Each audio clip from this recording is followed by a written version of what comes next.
Thank you for listening to the 238th ever episode of the Missouri Sports Podcast, brought to you by 106 Apparel and recording from the Revel Advertising Studio in beautiful Springfield, Missouri.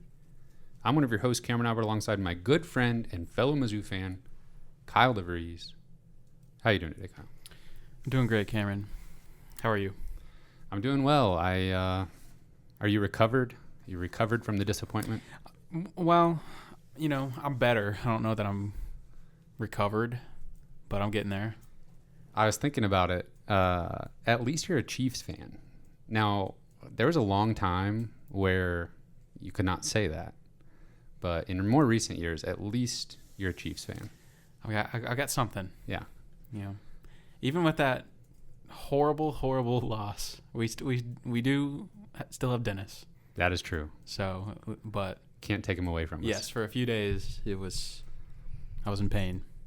Yep. We will talk about that loss to Princeton and put it behind us, give our thoughts. We'll try to separate out. I want to separate out the frustrations around that game, separate that from the success of the season as a whole. We have some football news. It's time to switch gears a little bit back into football off-season mode. The spring game happened. We got a commitment from a player in St. Louis, so we'll get into all that. Before we do, don't forget to subscribe on YouTube, leave us a review wherever you listen to us. And, of course, you can support us directly on Patreon, patreon.com/Missouri Sports Pod, just like our newest supporter, Cooper Boyer, subscribed on Patreon. Thank you. Last week, Matt upped his subscription from 5 to 10. This week, we get a new subscriber with Cooper. Thank you, guys. Thanks, Cooper. Welcome in. And Kyle, the first thing, I forgot what we decided. Do we want to go football first or basketball Let's first? just get basketball out of the way. Okay. Let's get our thoughts out there. Just spill our hearts a little bit. So, bad news first. Missouri basketball, their season ends with a loss to 15 seed Princeton in the second round of the NCAA tournament. And when I say they lost to Princeton, they got beat down by Princeton. The 15 seed, Missouri did not look good outside of maybe 7 minutes of play total. The rest of the game, the majority of the game was all Princeton. They looked unbeatable. We looked like we didn't belong in the second round of the tournament almost. So that was really frustrating. And we decided to have a watch party. We got together to watch it. And so we could be depressed together. Yeah, that we were. Yeah, I mean, it is one thing to lose to a 15 seed in the first round of the NCAA tournament like we did in 2012. We've seen that happen more often in the tournament the last few years. I think it's actually happened 3 years in a row now if you include this year. But one thing I kind of actually wish I would have looked up that I just kind of thought about right now, but what are the chances that you lose to a 15 seed in the second round? That's of course way even less likely. I think, and I feel like the 15 seed. Well, I guess Florida Gulf Coast went on a little run. That's the only one I could think of. St. Peter's went on a run last year. Yeah, but more than most of the time, the 15 seeds are just getting destroyed in the second round. Whenever the teams kind of have a chance to say, okay, you guys are legit. You won your first game, but now we've seen what you have to offer, and we're just going to dismantle you, and that's normally what happens. Yeah, and in this year, I mean, when Norfolk State happened, we actually had Lehigh beating Duke the same day, I think, and that kind of took. Siri's talking to me. What they found. That kind of took the spotlight away from Missouri losing. And I feel like similarly, this loss to Princeton for Missouri, even though it was a big upset, it's still kind of getting drowned out by just the craziness of this tournament. Yeah. There's been so many upsets that it's just kind of one of many at this point. Yeah. Yeah, for sure. It happening in the second round helps that too. Yeah, the field feels flatter this year than it has in other years. Obviously, we saw a 16 seed Fairleigh Dickinson get to the second round. The lowest KenPom team in the field had been pretty mediocre, if not bad, all season long, and then just got hot at the right time. beat Purdue and then almost beat Florida Atlantic in the second round. Like, I watched some of that game. It was actually excellent, just back and forth action the whole time. So yeah, I mean, it does feel like maybe the landscape is a little bit different than it's been in years past. I don't know. I'm sure NIL probably has something to do with that, but probably not like Fairleigh Dickinson though. That's probably like just too far out of there to really have an impact with NIL. But yeah, I do think that the field definitely feels more even in the last couple of years than it has, maybe than it was 10, 20 years ago. Yeah, and I think the transfer rules and the eligibility extensions and stuff like that are playing a factor, undoubtedly. So the final score in this game was 78-63. Noah Carter kind of kept Missouri in it early. Missouri went on a little run to cut the lead to 5 early in the second half, but then it was all Princeton. Yeah, pretty much everything about this game was just really uncharacteristic of what Missouri had done all year. Kobe was pretty bad. Demoy Hodge was awful. I think he scored 2 points. Yep. He obviously got hurt kind of where he fell on his head on a dunk attempt that he was probably fouled on. Yeah. But clearly, he was already frustrated though. Kind of went up and tried to dunk when he didn't need to and all that stuff. So yeah, he only had 2 points. He was 0 for already 3 from 3. Already wasn't playing well. Carter, yeah, like you said, was pretty much the only player that did look good in this game. Do you think they were tired or I know there's been a lot of debate about this online just the last few days, or like people just trying to figure out like what was happening. But I really do feel like this was an outlier performance for Missouri, just with the outcome and losing to a team that's well outside of Quad 1. All of those things are just like we really didn't see that Missouri team very, very many times this year. Yeah, so producer Cameron and I were talking about this as we were watching the game, and after it was over, it felt like maybe Missouri came into this game thinking they were going to be, rightly thinking they were going to be the superior like athletes and playmakers, and I think they underestimated how physical Princeton would be, and then the officiating basically let either team be as physical as they wanted to be. And I think Princeton was just more physical than Missouri in this game. I think early on, maybe Golston got called for an offensive foul. And we've seen this multiple times throughout the season where a couple times Kobe has gotten called for an offensive foul. And it feels like the entire offense just backs off a little bit and is scared to get called for that. So we're driving less, we're less physical. And I feel like it gets in their head a little bit, and Princeton just leaned into that. They were like, oh, the refs aren't calling anything. We're just going to be incredibly physical and see what happens. And it worked. Yeah, it is crazy, the perceived psychological effect from one of those bad offensive foul calls where I think it was Golston was just driving to the basket, and the defender was just kind of hanging tough with him and kind of flopped, kind of fell down. Maybe there was a little bit of a push off from Golston, but a bad call in my opinion. And yeah, then it's just kind of, you get in that mindset of what can I do? And I don't want to do it again. I don't want to get called for another foul driving to the basket. So, well, was it just the Utah State game where, I think we talked about this last week, where Kobe got called for an offensive foul, and then later in the game got an and one, and they were like, oh, on this play Kobe got him, on this other play he didn't. And it was just literally because it was a 50-50 call that the refs called opposite ways. Yeah. And I feel like this was the same type of play with Golston, where it could have just as easily, I think it warranted more of a defensive foul than offensive. Mm-hmm. Yeah, I agree with you. But, I think the refs did play a factor. I agree with you. They really weren't calling anything, and I think Missouri should have tried to take advantage of that more. They should have been more physical. But one thing I noticed, that really stood out to me was Missouri was trying to drive, and they could not beat the Princeton defenders. Their defenders were quick. They were moving their feet laterally really well. And I felt like that was one of the main sources of our frustration, at least early on, and just kind of echoed throughout the game was the guys could not beat their defender around to the basket. And so they were settling for weird shots or little floaters, or just trying to have to kick it back out or whatever. So I thought Princeton honestly played really, really well. As much as I hate to say that, they were by far the better team, at least in that 60-minute interval. Or let's see, it's actually 40 minutes. 20 plus 20 Correct. is 40. Yep. 40 minutes. Including halftime. 60 minutes maybe. Football is 60 minutes, right? 15 times 4. Okay. There you go. All right. Anyways. Princeton was better. Princeton was much better, and it was so frustrating to watch. Missouri's spirit just get broken over the course of the game. And as weird as it sounds, Missouri's defense wasn't even...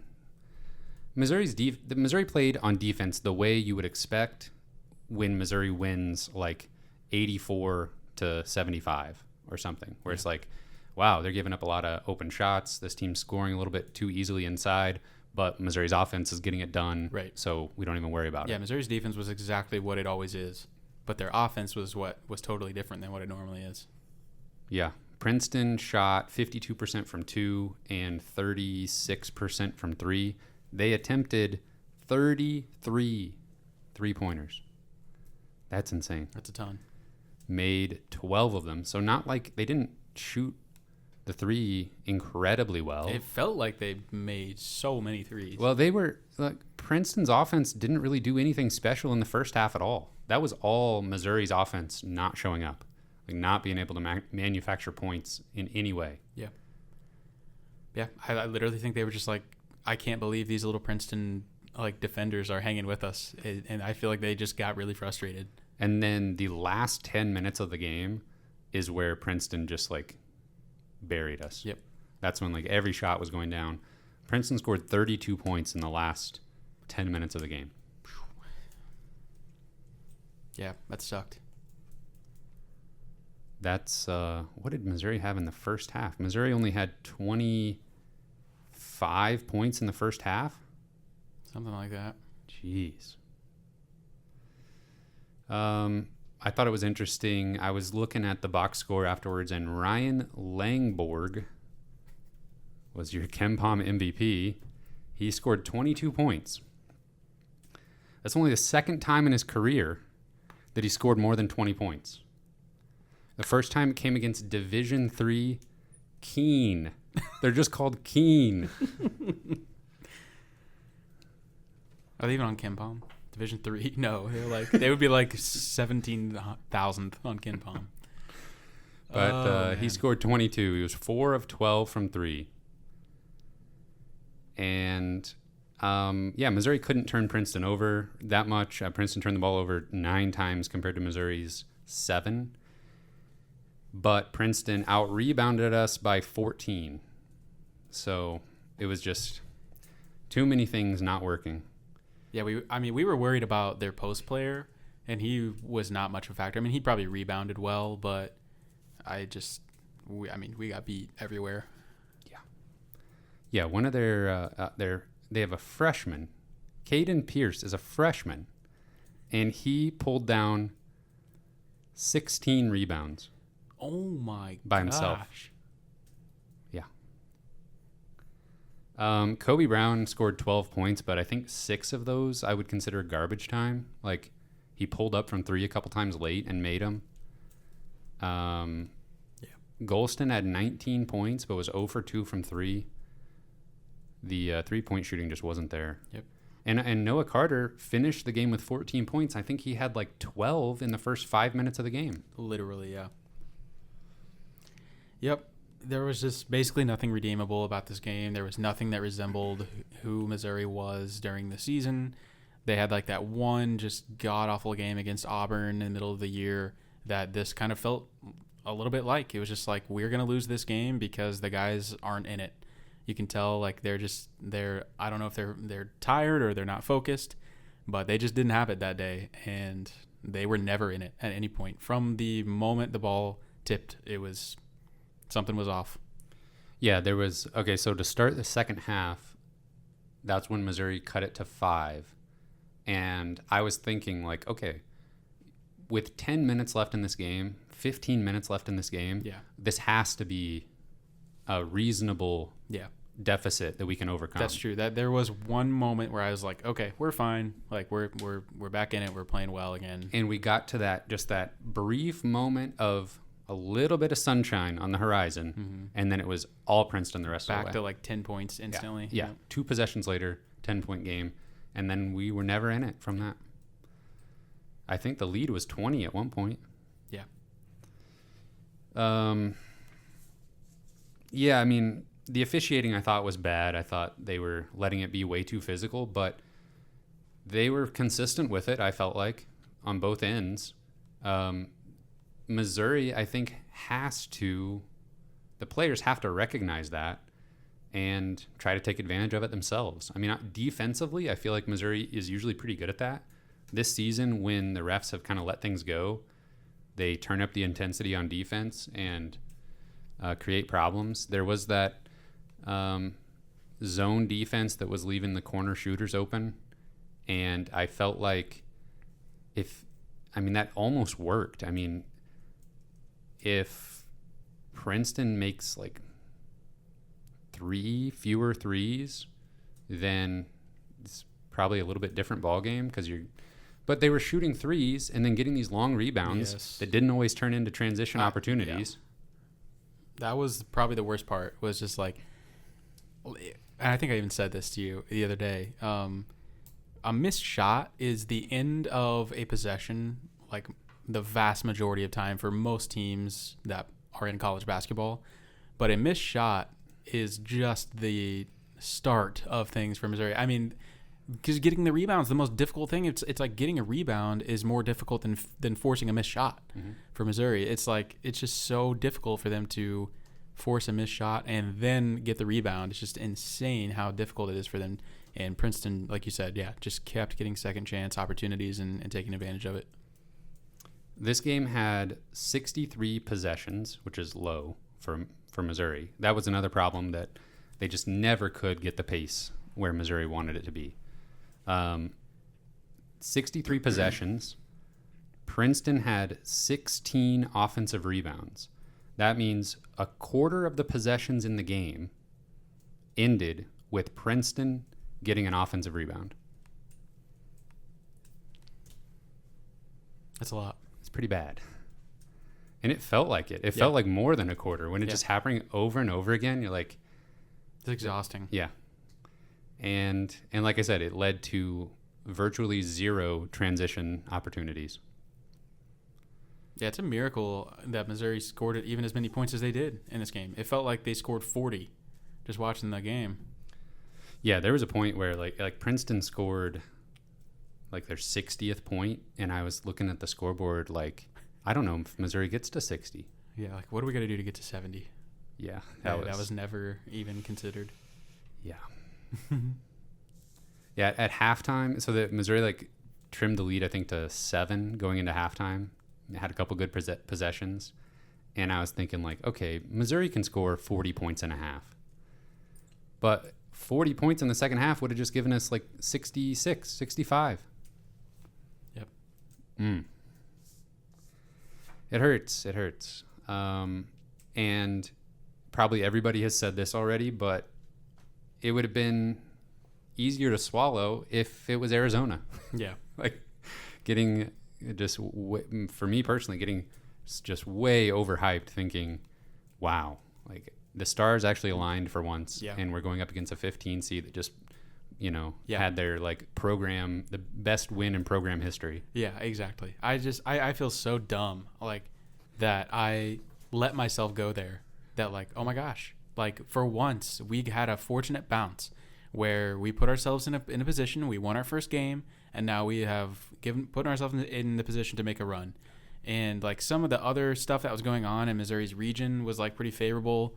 Like if they beat Princeton, they were playing 6-seed Creighton because they beat Baylor. Like there were just things that were like the stars were aligning all the way. And I don't know if they knew that. I don't know. I don't even want to try and get inside their heads because there's no point and there's no reason to. But it's just one of those things, man. Like it's just the most Mizzou thing ever. That he just cannot figure out what to do with a good situation sometimes. Yeah, and that's the toughest part is like, in the moment, it's hard to shake that feeling of like, well, this was like the dream scenario was forming, and then we just fumbled it. But we have to remind ourselves. I have to remind myself this was year one, and it wasn't the worst upset in the tournament. Yeah. I'm kind of walking that line somewhere between like just be happy it happened and also like kind of pissed that we didn't get to the Sweet 16, because it's like, yeah, if you would have told me preseason that we, won a tournament game and all that stuff, like, yes, I would have taken it 100 out of 100 times. But that was 5 months ago. Like, information has changed. Like, we've gotten new information at this point, and so my expectations change too. And so I don't know. I'm kind of walking that line. Like, I'm happy, but I'm also like disappointed that it ended the way it did, and just got to live with it. Yeah, and it did feel like, it felt like everything they were saying all the right things. Like Des Moines Hodge talking before the game, the day before the game, they were doing their press conferences and stuff, and he was like, "No, we're not. We don't think anything about Princeton other than they're a good basketball team because most of us came from mid-major and you're saying all the right stuff." Yeah, so it seemed like they were going to be locked in, ready to go. I can't help but think that they just kind of backed off. Like Princeton kind of was like, no, we're actually going to be super physical and you're not going to push us around and we're going to dictate how this game goes. And Missouri was just like maybe surprised by that and just kind of let it happen. I felt like, Princeton was called for 4 fouls in the first half and 5 fouls in the second half. And yeah, that just like can't happen. No. That's pretty bad. But, in any basketball game, you're going to have more fouls than that. But this game wasn't close enough for that to matter. Maybe psychologically, if there's a different precedent set early, maybe things are different. Yeah, well, so I was thinking about that, and it felt like early on, it felt like maybe there was going to be this moment where tensions ratcheted up because it was super physical. They were letting things go. Maybe, there's a little shoving or something. It feels like that's usually how a game like this goes. And then the refs wake up a little bit and like, oh, shoot, it's been really physical. We need to calm this down a little bit. Yeah. But I think Missouri had to press the issue there and kind of accelerate the game to that point. Mm-hmm. Instead, they didn't. Yeah, exactly. Yep. I think that was the key. They didn't fight back when they got hit in the mouth. Yeah. So now let's try to be positive now. Let's be positive now. That game's behind us.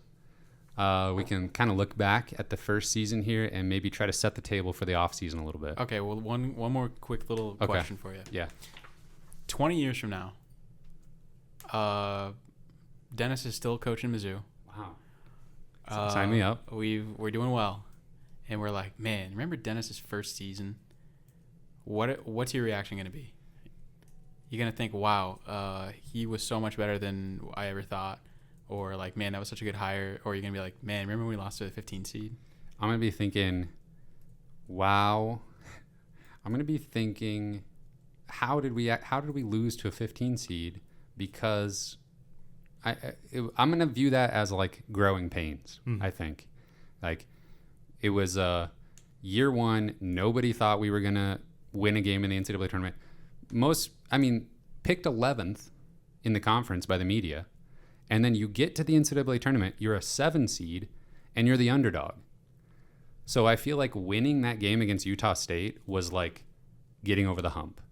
And maybe that goes into the loss of like,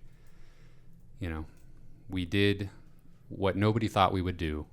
And maybe that took a little bit of the burden off their shoulders. And a little sense of urgency was gone a little bit. Yeah, perhaps. Okay. I like that though. I like what you said though. I think Missouri did get over the hump when they beat Utah State, and they did something that nobody thought they were going to do. And that doesn't mean that every season from here on out is going to be. This isn't the new baseline expectation for how a season should go. Right. Now, in a few months, when there's been whatever happens with the roster happens, maybe we are looking at this and going, whoa, we upgraded a couple spots and some guys came back. So we're feeling really good. Maybe that is the baseline for next year. But we know a lot can change in one offseason. Yeah. And I think no matter what, something I like to do is go on KenPom and click on the coach's name, and you see their entire coaching history. If you can go all the way back to like year 2000, and you see the coach's record right there for every year that they've coached, and it's always going to say 25-10 and 11-7 in the SEC. And I feel like when we're looking back, we're not going to remember the Princeton loss, I think, because we'll have bigger wins in the future, and we're still going to see that right off the bat, Dennis Gates came here and started winning. It won't be the one that got away because we'll have gotten exactly better. Yes. That's my take right now. That's what I'm telling myself. We needed it to get where we're going. But 25-10, 11-7, fourth in the SEC regular season, made the SEC tournament semifinals. Kobe Brown, first team All SEC, 7 seed in the NCAA tournament, and a win over Utah State. Forget about the Princeton loss, just for this exercise. What are you thinking right now, heading into the first off season?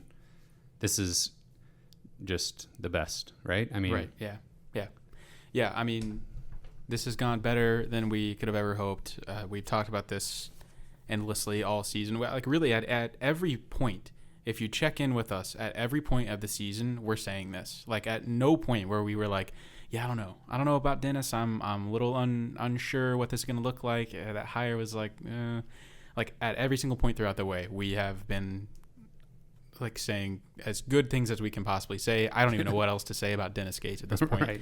I love the man, and I love what Mizzou basketball is right now, and kind of the honor and pride that's been restored, and kind of all the crowds coming back and all that stuff. So yeah, Missouri basketball is in a tremendous spot right now. Dennis Gates seemingly locked up for a while. So things look really good. Okay, so now setting the table a little bit, going into the off season. First of all, something that we haven't talked about in a while is this recruiting class coming in. So we're going to actually have some true freshmen on campus here before too long. 3 guys, the number 21 ranked recruiting class on 24/7 Sports, 4-star forward Trent Pierce, 4-star forward Jordan Butler, who I don't know if you know this, but when I looked him up more recently, he's now listed at 7 foot on 24/7 Sports. Wow. And then 3-star guard Anthony Robinson, and we also got a JUCO transfer that I can't remember his name off the top of my head. Kurt Lewis, maybe? That's it. Yeah, I mean, this is super exciting. I think one thing that maybe we haven't seen Dennis really do yet is show us how he can develop guys. And we've seen what he's done early in his career. Obviously, he's been known for kind of his evaluation of talent, being able to kind of pick guys out of the rough and take them to, the NBA. And I think that these are really talented freshmen, and it's kind of like the perfect ratio, kind of like Aiden Shaw this year. Perfect opportunity for those guys to kind of get their feet wet a little bit, kind of see what the college game is about, but not really be relied upon necessarily in year one. At least that's how I'm envisioning next year's going to look like. We're going to still have a lot of experience, a lot of older guys that are kind of playing meaningful minutes and scoring a lot of points, but the freshmen can kind of get in there and make a difference in whatever ways they can. So I think this is a perfect opportunity to kind of see how Dennis develops those guys and see how they make an impact right away. Yeah, and you mentioned Shaw, seeing him play this year and sort of like the minutes that he got, what his role was and everything. And Coach Gates' comments about how the main thing that they wanted him to rebound, and they understand that he needs to put on weight and they don't want to rush that. Mm-hmm. So that's exactly what you want to hear as far as like the mindset of how you're developing the younger guys. Yeah, I mean it's kind of a lost art almost in this day and age of college basketball. I mean it's not common that guys stick around for multiple years, and so hopefully that I think Coach Gates is kind of instilling a culture that creates a little bit of longevity with some of the players, and it seems like Aiden Shaw is super happy where he's at least just from an outside perspective. So I think we'll get the opportunity to see him play several years. Okay, so as far as this team that we just watched, obviously Hodge, Golston, Gomillion, out of eligibility. Those 3 guys are gone. We talked about this a little bit last week, but nothing's really any clearer right now. And it's honestly hard to even know the scholarship situation because of eligibility and all the transfers. Yeah, and all it's that like stuff. trying to guess how many openings we have or how many open spots we have and stuff. It's just You could figure it out, but not even worth taking the time to do it. Yeah. So let's just assume that with those 3 guys gone, and the guys coming in, that's got to be close to no more available scholarships. Right. Assuming Maybe- nobody transfers. or Maybe anything. off by 1. We might be over the limit. Yeah. I'm not exactly sure, but that's pretty close to no more available scholarships. Mm. So, what would you identify right now as holes that need to be filled, maybe by players that are leaving, or like Hodge and Golston, or just what we didn't have this year that we need to add? Yeah, I think we're going to be set at point guard, kind of like the one guard. I personally think Nick Honor and Sean East will both return. I think Kobe was kind of our do-it-all. Like, he really kind of played 3 guard for a little bit. But we really need just a big interior presence that's maybe not a huge scoring threat. I mean, it'd be great if they were, but we really just need somebody that's going to kind of clog up the middle and get rebounds. So I think that's maybe the most glaring addition that needs to happen. If you had to bet right now, or let me maybe ask you how comfortable you would be with Diarra and Shaw splitting time at the 5? Or would you be comfortable with that based on where you are right now? Or are you thinking a priority should be to go get a veteran, like a graduate transfer big? Yeah, I mean, we survived this year. I don't think we want to survive next year. I think that doesn't mean that there's not a role for Aiden Shaw or Diarra, but I don't think that that's their role necessarily. So I think that they'll look to get a guy that just specializes in really kind of getting the rebounds, just being tough down low, because I just don't think we really have that guy on our roster right now. I mean, we saw flashes out of Diarra. He's got some offensive skill for sure, but I just don't think he's ever going to be like kind of a powerful player down low that's, dominating the boards or anything like that. I don't think that's ever going to be who he is. Yeah, I agree. And Shaw looks like the kind of like he can finish at the rim and block some shots. Yeah, he's almost like a stretch 4 almost. Yeah. And maybe I can't remember if we talked about this a long time ago, like when he was coming on board, but like the dream trajectory for him would be like Lawrence Bowers before he hurt his knee. And it seems like Shaw actually has a little bit more of an outside shot than Bowers did his freshman year.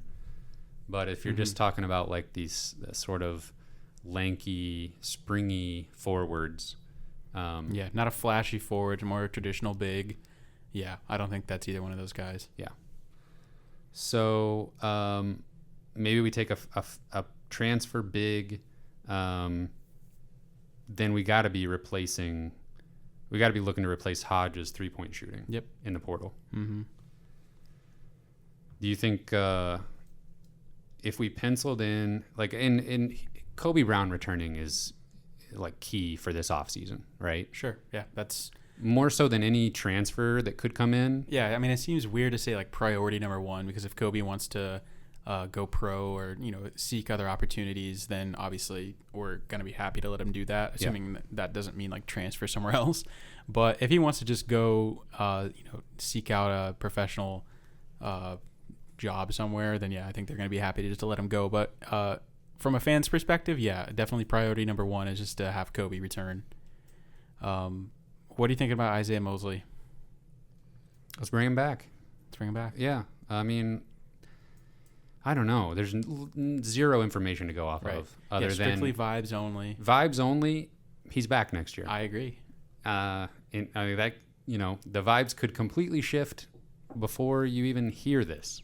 But exactly. As of right now, just based on like some of his social media stuff, the senior night day thing. Yes. And just how obviously we know how things did not go as planned this year, but also it doesn't seem like Missouri's the problem in the equation. Right. I think I think he's going to want to run it back in his hometown school. Is that maybe that's completely just hopium on my part? Oh yeah, but that's what it feels like. Yeah, and the talk earlier in the season about him getting a waiver for more eligibility, or where this partial season wouldn't count against him, or whatever that process was that we heard about early in the season. It definitely doesn't seem like the relationship between Mosley and Mizzou is why he didn't play very much this year. Right. I agree. So as long as that still seems to be the case, I like him to come back. And he was tweeting with a former Missouri State teammate who transferred to Northwestern State, who is back in the portal. I can't remember his name. DeMarcus Sharp. Yeah, so he scored almost 20 points per game in whatever conference Northwestern State plays in. I have known that at one point. I don't know right now. They were the 2 seed in their conference. They were pretty good. Yeah, their coach left for Austin Peay. Yeah. So, and we're familiar with that situation a little bit because several Missouri State players went there. Yeah. And Jordan Wilmore went there. He's back in the transfer portal. Yeah, Corey Gibson was a longtime Missouri State assistant, and Isaiah Mosley and DeMarcus Sharp both played for him at Missouri State. He took the head coach job at Northwestern State. A lot of guys followed him there. Yeah. Like you said, including, Jordan Wilmore didn't follow him there, but he did end up there. Followed him from the state of Missouri. Yeah. So it was really weird connection-wise. But it does make sense that you mentioned that, though. The connection that Isaiah Mosley has with DeMarcus Sharp, who seems to be Missouri's really main priority in the portal right now. He's kind of a scoring guard. Those guys know each other well, have played together. Would make a lot of sense for Sharp to end up in Missouri. And if that's the case, then it seems like an even better chance that Mosley could stay. Sharp plays a 2-3 spot. He played point guard at Missouri State. Okay. I haven't really watched a whole lot of film on how he scored 20 points a game at Northwestern State, because when I watched him at Missouri State, he was not doing that. He averaged 5 points per game one of his seasons at Missouri State, and 8 points per game I think his other season. And his second season, Missouri State, he got hurt and didn't even play half the year. So, but he was strictly kind of a distributing point guard when he played at Missouri State. So, and he didn't shoot a lot of threes last year. So I'm a little bit perplexed on how he scored 20 points a game. I'd be curious to know how he was getting to that point every game. Looks like getting to the free throw line a lot, making free throws. Also attempted 485 2-point field goals. Wow, which is a lot. That's astronomical. And shot 46% on those twos. So just a lot of usage. Yeah. 25th in the nation in percentage of possessions used last year. Super high on assist rate, low turnovers, high steal percentage. It looks like he was just too much just really active. He was just too much for the old I'm trying to look at the conference. He was too much for the Southland Conference. Southland. There's a lot of different South conferences. But they were Northwestern State and the Southland. Conference Player of the Year, according to KenPom. Wow. Yeah, so... Yeah, he named a Final Three of Missouri, Austin Peay, and Loyola Chicago. So, his Missouri looks great there out of those. And he's originally from Missouri. And he is, yeah. And so the other competition, I guess, in that Final Three, I guess I would assume is Austin Peay, because that's where Corey Gibson is as the head coach. So I don't know. With something to follow in the next few days, it seems like that recruitment's gone pretty quick, and I think he could commit somewhere in the next week or two. Okay, so I jotted down a little way too early starting lineup projection, and maybe the top 8 guys that would be contributing based on what we just talked about. At the 1, you've got Honor and East splitting time, and they play alongside each other just fine. At the 2, I'm penciling in Mosley and Sharp. Seems as good a guess as any. Yeah. At the 3, I'm putting down Kobe Brown, because I want to see a full season of him, a little bit more perimeter oriented, because he was shooting the 3 so well this year. Yeah. And I want to see him just really take on that role of a wing forward that can do everything. Mm-hmm. Give me floor spacing, 3-point shooting, also can finish at the basket, Noah Carter at the 4. And then give me a transfer big who can come in, start every game for us at the 5 spot. Yeah, I mean we also have the freshmen to think about. It's possible that one of the freshmen could sneak in there if we aren't able to land a more traditional big in the transfer portal. But yeah, I mean, Kobe Brown at the 3 with a more traditional big could kind of free him up to do more things on the perimeter. I think that would be kind of exciting. And Kobe and Carter at the 3-4, that's basically the same thing. That's a lot of offense for sure. I kind of view DeMarcus Sharp as a similar skill set to Sean East. I don't know. I guess I'm just assuming Sean East is back. I don't know for that for sure, but I think maybe DeMarcus Sharp's slightly better offensive skill set, but probably fairly similar. You can't have too much ball handling on the floor at one time. This and then like Diarra and Shaw are playing the 5 spot too, and then you work the freshmen in however you want. But that would be like that sort of outcome for the offseason or better. I mean, I'm trying to be somewhat realistic as far as what I would like to see here. Something like that would have me very optimistic for next year. Yeah, that would be crossing things off the list that we desperately need, and I would be really happy. Yeah, maintain what we did well this year and add a few pieces in the portal. I think I'd be excited. Now, on the flip side, I'm a little worried if Kobe goes pro. Good for him. That would make me a little bit worried because that's a lot of scoring to figure out with him and Hodge both being gone. If Kobe's not here, if Mosley goes somewhere else, if we don't get if for some reason like Nick Honor or Sean East left to pursue other opportunities, and if we don't get a transfer big and we're just relying on Diarra and Shaw, and then what are we looking at, like these freshmen being relied on more, or like transfers that aren't blowing us out of the water? Yeah. I mean, there's in between on all of this where like a few key guys from last year leave, but then we fill their spots with impact transfers. Right. Well, who knows on any of that? Exactly. But. Yeah. If Kobe and Demoy Hodge are both gone, then it's just, my expectations could be quite a bit lower because those guys, by the end of the season, those guys were the engine of the team. And it's not unheard of. Like, I mean, it would resemble, but I'm not willing to say that it would go this way. Konzo, bringing in this incredible transfer class and recruiting class year one, getting to the NCAA tournament. And then it's like, okay, now the rebuild's actually starting. Yeah. But Konzo didn't have a second recruiting class, a recruiting class of freshmen coming in after his first year that looked as promising as this. Mm-hmm. So overall, we can't say enough about what the job that Coach Gates and company did this first season. It's going to be very fun to keep track of the portal this offseason and figure out if we can fill some of these holes. See, at some point, we're going to kind of get a vibe of how the coaching staff is viewing what we're thinking of as like holes in the lineup. If we don't hear Missouri mentioned with any like veteran bigs in the transfer portal, then you're going to kind of have a clue there. Yeah.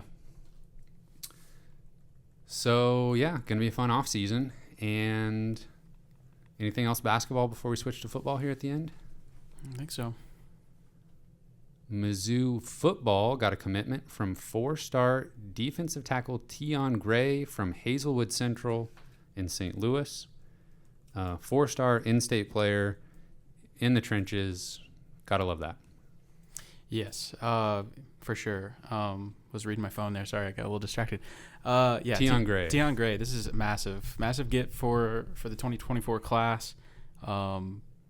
It's so nice to get like actual SEC lineman recruits on the interior. He's 6'6", almost 300 pounds already, SEC size immediately. So anytime you're getting like I think he's 120th overall prospect on Rivals. So legitimate 4-star player in state. I think that just speaks volumes to what the 2024 class could be, especially a guy that's recruiting that's committing this early on. It seems like in the past, if we were going to land a big fish like this, it was a battle for months and months and months. So to land Tion Gray in March is just a huge win.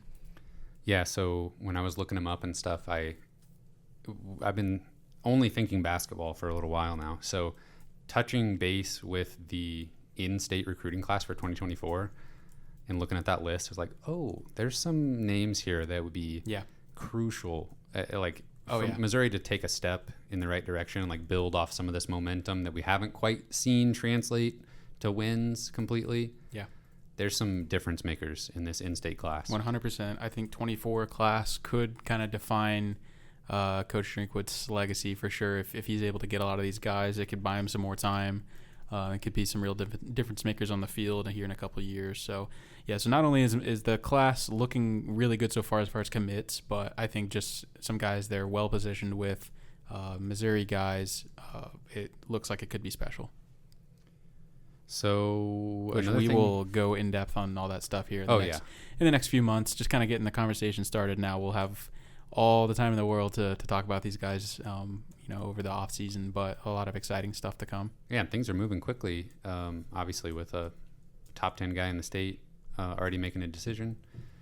Also, I think right before Missouri lost to Princeton, Missouri football was playing their spring game, but it was held indoors in the new indoor practice facility. Yeah, and so wasn't. I don't know if it was a new one. I don't know. I'm not 100% sure. It wasn't televised though. Even if it was, I think the media was able to be there. Maybe a few like family members and stuff. It was very lightly attended. Yeah, it wasn't open to the public.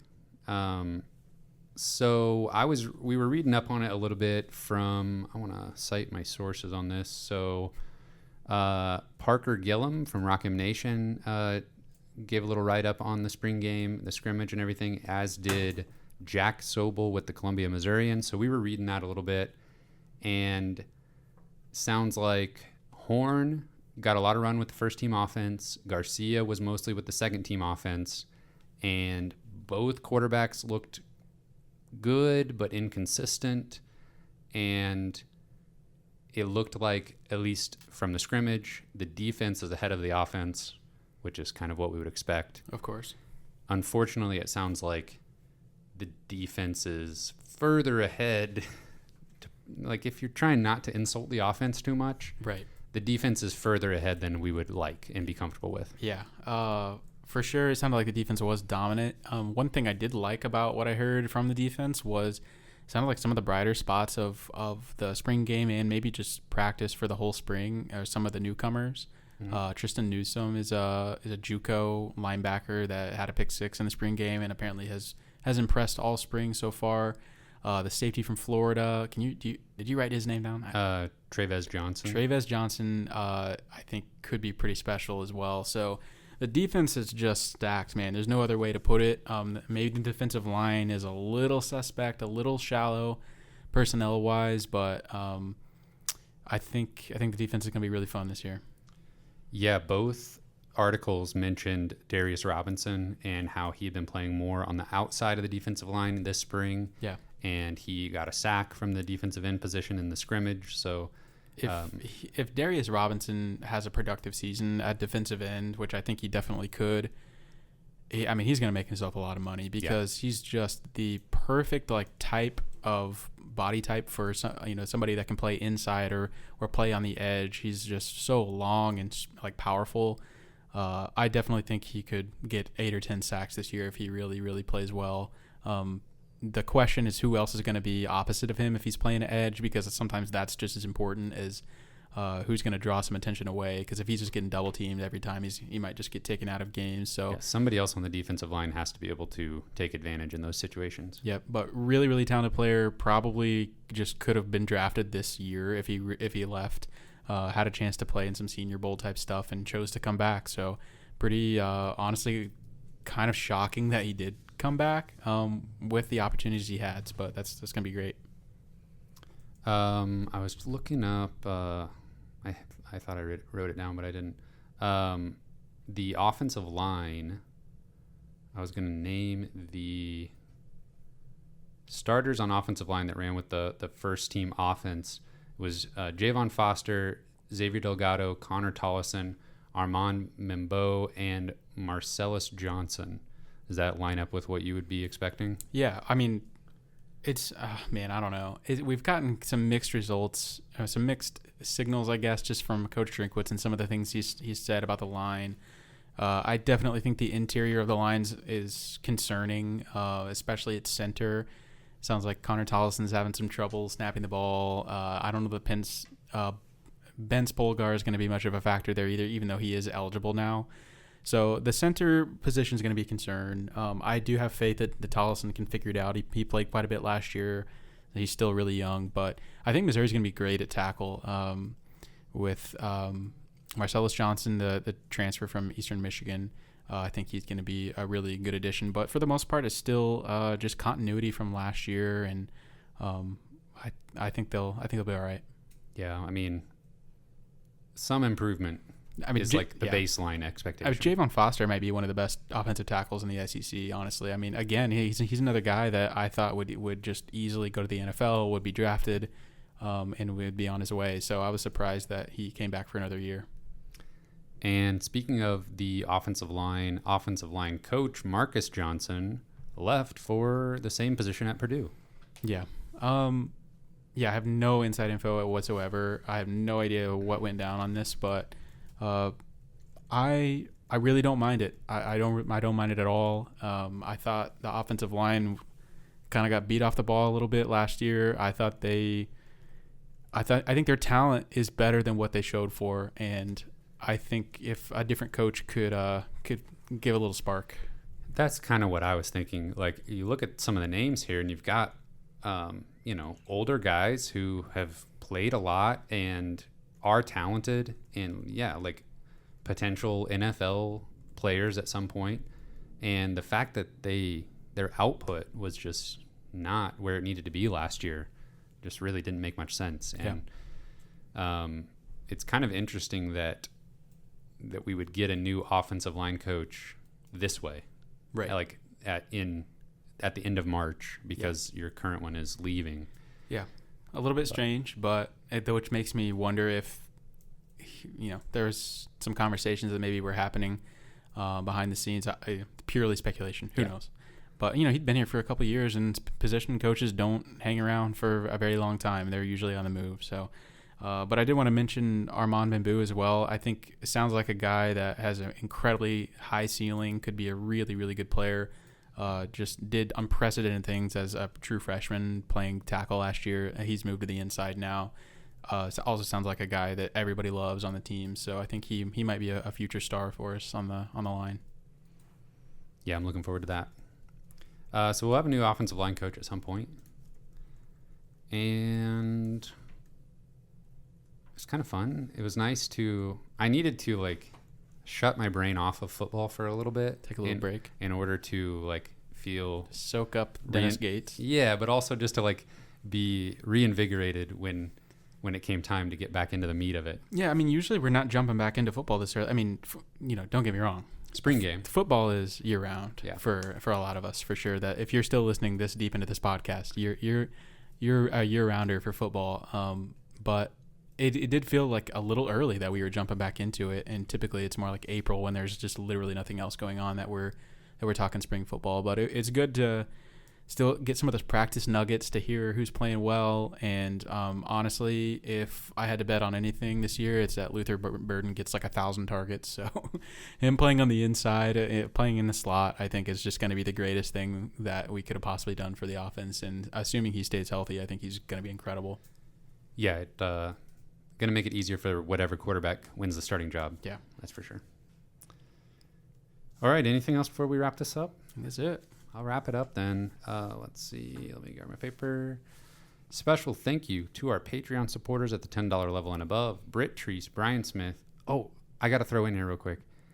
Britt is winning the bracket challenge right now. Wow. His entry is titled MIZFKU. Nice. We had a lot of entries. We have 50 plus, I think. 50 plus. Yeah. So Britt sitting on top. I think he's got Alabama to win. He's well positioned. Yes. Yeah. A lot of Final Four teams still in it. I had UCLA going all the way. They're looking good. They look pretty good. But I think somebody else had them with more max points than me. So I'm going to need some things to go my way.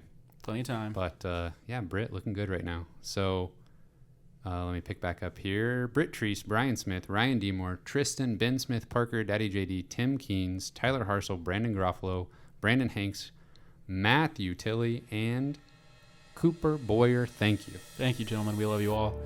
You can find this podcast on Spotify, Google Podcasts, and Apple Podcasts. We're on Twitter at Mizzou Sports Pod, and you can email us at MissouriSportsPod@gmail.com.